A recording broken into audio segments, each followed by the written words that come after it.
વાત કરીશું વડોદરાથી। વડોદરામાં હર્ષભાઈ સંઘવીએ વડોદરા ખાતે યોજાયેલી આ કાર્યક્રમમાં 203 કરોડ રૂપિયાના વિવિધ વિકાસ પ્રકલ્પોના ખાતમુહૂર્ત અને લોકાર્પણ કરવામાં આવ્યા હતા। આ પ્રસંગે તેમણે જણાવ્યું હતું કે રાજ્ય સરકાર વડોદરાના વિકાસ માટે સતત નવા પ્રોજેક્ટ આપી રહી છે અને 2047 સુધી શહેરોમાં વસ્તી વધશે તે મુજબ વધુ સુવિધાઓ ઊભી કરવાની જરૂર રહેશે।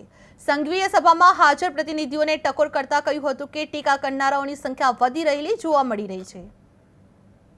જો તમે એટલું પૂછશો ને તો તમે તમારું એક જાગૃત નાગરિક તરીકેની જે જવાબદારી છે ને એ 100% નિભાવેલી છે એવું માનવામાં આવશે।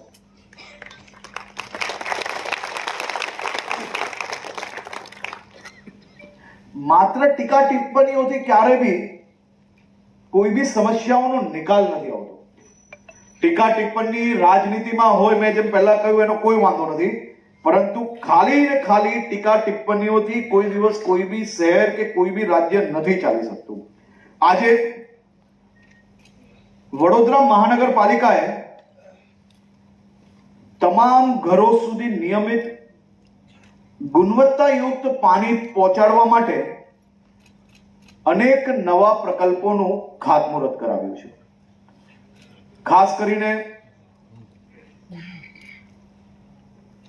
ભાયલી અને સેવાસી વિસ્તારના નાગરિકો માટે આજનો દિવસ હું એવું માનું છું કે એમના ઘરમાં દિવાળી જેવો માહોલ હોવો જોઈએ।